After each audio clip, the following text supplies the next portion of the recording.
Good day, and welcome to Dr. Ransom's Weekly Wraps. I'm Viv Govender, and as usual, what we'll do is we'll go over some macroeconomic stories, and then I'll put a tech/AI segment at the end. So let's look at the macro stories this week. Unfortunately, we still got to talk about elections and election aftermaths for just a little while longer. Then we're going to talk about inflation and what's been happening there globally. And then finally, we're going to talk a little bit about one of the new listings on the South African Stock Exchange, Cilo Cybin. In the AI segment, we'll look at two things. Firstly, latest report from Bloomberg around energy consumption and what we can expect out of energy consumption by AI data centers in the next few years. And then I just want to look at some of the benchmarks around Claude and what's been happening there over the last couple of weeks. Okay, let's start off with the election updates. So four kind of political election kind of news stories to talk about. Firstly, there is the French election that's coming up for the parliament. Then there's the UK election. Then there is a presidential debate between Donald Trump and Joe Biden. And then finally, there is the aftermath of the SA elections and what's happening with the GNU. In terms of the French election, what we're looking at the moment is likely a rout for the centrist party of Macron. The leftists look to be slightly behind the right party of Marine Le Pen at the moment, the leftist coalition. I do, however, think that, in terms of what the likely outcome is going to be, it does seem to be it's going to be a toss-up between who wins between the French right and the French left. But the kingmaker position, the one that's going to decide which is the actual winner, is going to be the centrist party or centrist coalition of Macron. Why? Because yes, he's not going to be as get as many seats as either the left or the right, but neither of them is going to be enough to basically top the other on their own. So whoever he decides to join will have enough seats to basically be in charge. The question then arises is what his approach is going to be going forward. His whole strategy over the last several years has been the following: demonize the right in order to basically consolidate the entire left behind him, to say, oh yeah, it's between me and Marine Le Pen. So if you want to basically have her as the president of the country, etc., stay away, don't vote for me. But if you don't want her to be in charge, you vote for me because I may not be the one you like, but I'm better than her. So that's the strategy. It's been in opposition to her. So it's in likelihood going to be or have to be the case where he has to support the leftist coalition against the right. It doesn't make any other sense, I think, to support her, because it would be kind of saying, oh yes, this is the boogeyman, this is the bad person that we all try to fight against, but I'm going to support her for or her party rather, for the parliament. Doesn't make sense. Okay, so that's the French election. The UK election, this after an initial ramp up, where in some polls we are seeing Reform getting as high as 24% in terms of the vote. They're probably putting down closer to 13%, so lost about half of that initial support. A couple of missteps by Nigel Farage around Ukraine, which does indicate that there is a lot of public support for Ukraine, or at least anti-Putin support, anti-Putin belief in the UK, because it's noted that after a statement that he made regarding the West's complicity in the Ukraine-Russia war, saying basically nature provoked Russia, we saw a substantial drop-off in terms of his support, and the latest polls putting him at about 13%. Average of polls putting him around 15%, and like I said, at one point some polls are putting us in the mid-20s. We are seeing, the Tories, the Conservatives, just a few percent higher, 17, 18% or so. Labour seems to be above 40%. Right now, they're going to have the biggest majority of any Labour government we've had in a while. Bigger even than Tony Blair's, late 90s, wave that he rode in on. The way this normally looks like is a victory like this would mean that the Labour government could expect to be in power for about a decade. I don't know if this will be the case this time. I think that there's not so much enthusiasm about Labour, but rather, people just fed up with Tories and what they've done over the last, decade or so. And I think the fact of the matter is that Labour does not really have the solutions that you would be looking for to get the UK out of the kind of doldrums it is in right now. And so in 5 years' time, we're probably going to be looking at Labour being as unpopular as the Tories are right now. And unless the Tories can make a comeback, who knows? Nigel Farage, if he gets a couple of seats in Parliament, he looks like to get about 3 right now, possibly as many as 5. Any more than that would be one of the biggest upsets in history. We'll be seeing quite a substantial switch around. But I think even 2 seats would be okay with him. As long as he gets into Parliament himself, I think he should be okay. That would translate into, like I said, 5 years' time, him being in Parliament, him basically being in the news all the time because he's a very popular person to be on TV, not a popular person, but he's easily the 3rd most covered political leader in the UK after Keir Starmer and Rishi Sunak. He could be number 2 in a couple of years' time. And in that scenario, without a Tories against Labour, with Labour being unpopular, Reform could have a real shot at really improving their standing at the moment. So yeah, that's the UK. The US elections, there's going to be a debate as I speak to you tonight on Thursday. I don't know what the exact outcome is going to be. What I will say is the following. I don't think we're going to see Joe Biden come across as delusional or as senile, not to be too blunt a point here, as some people have been predicting. I don't think he's in the best mental condition, and especially if you consider how it looked like, say, when he was Obama's vice president, or what he looked like, say, in the 1990s. Go look at Joe Biden in the 1990s and look at Joe Biden today, and the way he speaks, the way he moves, the way he talks, just is night and day. But he's not probably as senile. We've seen videos recently of people showing him kind of freezing in different positions, etc. I don't think that's going to be the case. So that's probably going to be one thing.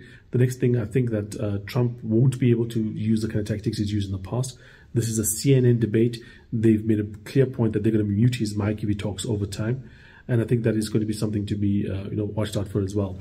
So let's just see how the debate goes. I could be wrong. If it is a case where Joe Biden does kind of embarrass himself, like some of the right have been saying he might, I would suspect that we would see probably a serious chance of a swap. If he's shown to be significantly incapable of competing against Trump in the debate, there would have to be some kind of move to swap him out. But like I said, I don't think that's the probable outcome. And then comes to the local election. Again, as I speak to you, no resolution to the GNU.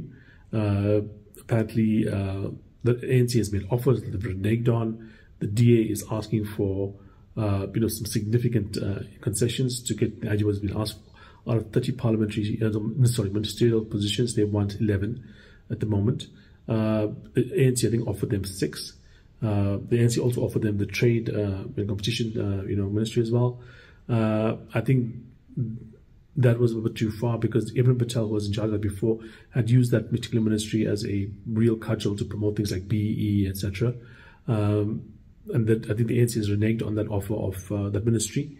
The DA wants to have a couple of things. They want to have a couple of ministries that are key, important ministries under their control. They want to have power in those ministries. That means being able to replace people like the director generals of the ministries if they wanted to, if they don't seem to be getting the support they want. The ANC wants to keep them down to about 6, doesn't want to have them have the ability to replace DGs, because in reality that's where the real power in the ministries actually works through. And also one of the things the DA wants to look at is tenders, and the ANC does not want to look at tenders because obviously there's issues around that in terms of corruption and so on. So yeah, that is the situation at the moment.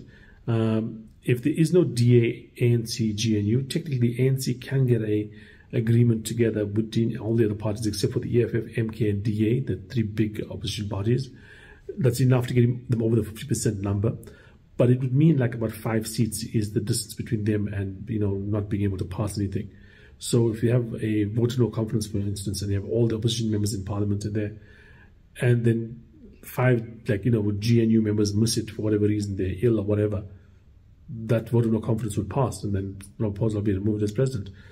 That's a very unstable position to be in. And also, if you have just 5 seats or so as a majority, a party with 5 seats could hold you to ransom, or maybe a coalition of parties with 2 or 3 seats could hold you to ransom. A couple of the small parties together could really bring the whole government down.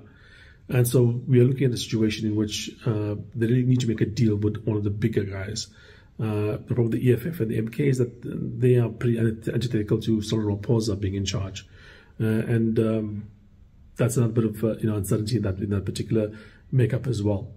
If we do see that the DA does not choose to join the GNU or whatever happens, there's not a GA ANC makeup, or whether it be an ANC with a bunch of small parties or the ANC with either the EFF or MK and a bunch of small parties, I would suspect the round would weaken dramatically. We'd be talking beyond 19. We would see a significant reversal in banks, significant reversal in SA Inc. stocks, etc. If we do have the GNU go through, I think the movement to the other side would be, obviously will occur. The round will strengthen. We will see a bit of an uptick in the SA Inc. stocks and so on. But I don't think the upside surprise there would be as good as as large rather as the other side. So I'd say, like, for instance, we might go from 1830 to like 1950, maybe 20 on one side. But we're not going to go from 1830 down to like say 16 some change on the other side, in all likelihood. That's at least my view on the risk profile here. US inflation is out this week as well. Look, the US Fed is probably keen to cut rates. Politically, it will be the easiest thing to do. Unfortunately, at the moment, inflation has not played ball. We're expecting like a number just above the mid-2s in terms of the PCE number. The PCE number, by the way, is the inflation measure that the US Fed thinks is the most important one. If we see a couple of numbers coming through here that are, showing mid-2s, even very better than that, I think the Fed would be looking to add another rate cut for the year. If however we get disappointments coming through in this year, where we get inflation's holding above the 3% level, even for a couple of these inflation figures over the next few months, I do think that the Fed will find it very difficult to try and cut by more than 1 or 2 times this year. Probably more than 1 time would probably be difficult if we see more than 3 and we see inflation disappointing in the PCE number. Okay, and then it comes to one of the new listings on the GSE. This is a company called Cilo Cybin. Cilo Cybin refers to a chemical in mushrooms that gives you a bit of a psychedelic experience. But the focus of this company is going to be on it's called marijuana, weed. Now, this particular company, I'm not looking in detail here, but I want to talk about the idea behind it that might be interesting, going forward. If you look at developers globally, I think that there is a clear, indication that we are going to a point that's more liberal with regards to the use of psychedelic, mind-altering substances. Let me say, weed is effectively legalized in the US. It's getting more legalized in Europe. Mushrooms are also getting more and more widely accepted usage out there, and other kind of things like ayahuasca and stuff. You've seen famous sports people like Aaron Rodgers, NFL quarterback, talk about taking ayahuasca trips. Ayahuasca is a traditional psychedelic that you take in conjunction with a therapist / shaman that works you through the trip effect that you're taking. And I think that it's quite clear that we're entering an era in which that's more accepted than it was in the past. We've been so used to the idea that things like heroin and the opiates and psychedelics are illegal and have always been illegal, that we forget that 100+ years ago this was not the case. Coca-Cola has its name because it used to include cocaine. Heroin, that we think of as being a very illicit, very illegal drug, is actually a brand name. Bayer, this pharmaceutical company, created heroin and gave it the name heroin because it sounded heroic. And it was a brand name, like, which was Panado or, Vicks is a brand name. There was a brand name called heroin, and that's what the heroin is, basically. And if we're entering a new era in which these things are going to be more and more, widely accepted and more legalized, I think it could be a large market, out there. How large a market? I think rivaling the alcohol industry. At the moment in our culture, alcohol is the one mind-altering substance, truly mind-altering substance. Obviously, we have things like nicotine and caffeine, etc., that does alter the mind slightly. But I mean, talking something significant that gets you drunk, effectively.